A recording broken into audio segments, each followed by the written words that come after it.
कुएं का पानी की कहानी। एक किसान बहुत परेशान था। उसे अपने खेतों को सींचने के लिए पानी की ज़रूरत थी।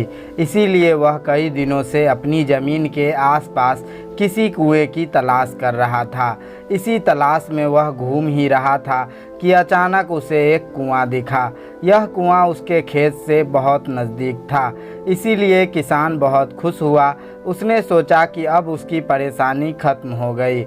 यह सोचकर वह खुशी खुशी घर चला गया। अगले दिन वह पानी लेने कुएं पर पहुंचा।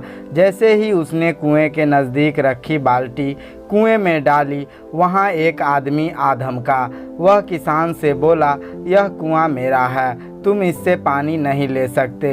अगर तुम इस कुएं से पानी लेना चाहते हो तो तुम्हें इस कुएं को खरीदना होगा। यह बात सुनकर किसान कुछ देर रुका और फिर मन ही मन सोचने लगा कि अगर मैं इस कुएं को खरीद लूं तो मुझे कभी पानी की कमी नहीं होगी और न ही मुझे पानी के लिए इधर उधर भटकना पड़ेगा। फिर क्या था, दोनों के बीच एक रकम तय हुई। किसान के पास उतने पैसे तो थे नहीं, लेकिन वह यह मौका छोड़ना नहीं चाहता था। इसीलिए किसान ने उस आदमी को अगले दिन वह रकम देने का वादा किया और घर की ओर चल दिया। किसान के लिए कुआं खरीदने का यह अच्छा मौका था, इसीलिए वह इस काम में जरा भी देर नहीं करना चाहता था। घर पहुंचते ही उसने अपने करीबियों और दोस्तों से इस बारे में बात की और कुएं के लिए तय हुई रकम का इंतजाम करने में जुट गया। थोड़ी भाग दौड़ और कोशिश के बाद आखिरकार उसने वह रकम जमा कर ली। अब वह पूरी तरह से निश्चिंत हो चुका था कि उसे कुआं खरीदने से कोई नहीं रोक सकता। जमा हुए पैसे को लेकर वह फिर घर चल दिया। उसे बड़ी बेसब्री से इंतज़ार था कि कब रात खत्म होगी और वह कुआं खरीदने जाएगा। इसी सोच में वह पूरी रात सो नहीं सका। अगले दिन सुबह होते ही वह कुआं खरीदने निकल पड़ा। वह आदमी के घर पहुंचा।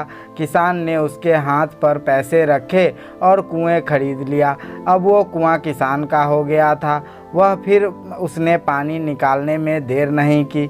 जैसे ही किसान ने कुएं से पानी निकालने के लिए बाल्टी उठाई, उस आदमी ने फिर बोला, ठहरो, तुम इस कुएं से पानी नहीं निकाल सकते। मैंने तुम्हें कुआं बेचा है, कुएं का पानी अभी भी मेरा है। किसान मायूस हो गया और न्याय के लिए राज दरबार में शिकायत करने पहुंच गया। राजा अकबर ने उस किसान की पूरी कहानी सुनी और फिर उस आदमी को दरबार में बुलाया जिसने वह कुआं बेचा था। राजा का फरमान सुनते ही वह आदमी भागा भागा दरबार में हाजिर हो गया।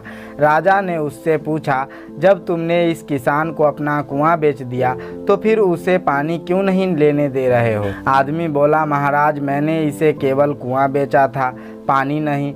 यह बात सुनकर राजा भी सोच में पड़ गए। उन्होंने कहा कि बात तो यह पते की है, कुआं बेचा है, पानी तो नहीं। काफ़ी देर सोचने के बाद जब इस समस्या को सुलझाने में वह नाकाम हो गए तो उन्होंने बीरबल को बुलाया। बीरबल बहुत ही बुद्धिमान था, इसीलिए राजा अकबर किसी भी मामले पर फैसला लेने से पहले उसकी राय जरूर लेते थे। बीरबल ने एक बार फिर दोनों से उनकी समस्या पूछी। पूरी बात जानने के बाद बीरबल ने उस आदमी से कहा, ठीक है, तुमने कुआं बेचा, पानी नहीं, फिर तुम्हारा पानी किसान के कुएं में क्या कर रहा है? कुआं तुम्हारा नहीं है, फौरन अपने पानी को कुएं से बाहर निकालो। बीरबल का इतना कहते ही उस आदमी को समझ आ गया कि अब उसकी चालाकी किसी काम नहीं आने वाली। उसने राजा से फौरन माफ़ी मांगी और माना कि कुएं के साथ उसके पानी पर भी किसान का पूरा अधिकार है। यह देखकर राजा अकबर ने बीरबल की बुद्धिमानी की तारीफ की और कुएं बेचने वाले आदमी पर धोखेबाजी के लिए जुर्माना लगाया। कहानी से सीख। किसान और कुएं की कहानी से पता चलता है कि आप अपने आप को दूसरों से अधिक चालाक नहीं समझना चाहिए। साथ ही धोखा देने की आदत से भी दूर रहना चाहिए, क्योंकि कोई ऐसा भी हो सकता है जो आपसे भी अधिक बुद्धि का इस्तेमाल करना जानता हो। ऐसे में आपका धोखा पकड़ा जाएगा और आपको अपने किए का भुगतान करना होगा, जैसे इस कहानी के अंत में कुआं बेचने वाले आदमी को करना पड़ा। तो कैसी लगी ये स्टोरी कमेंट में ज़रूर बताइएगा।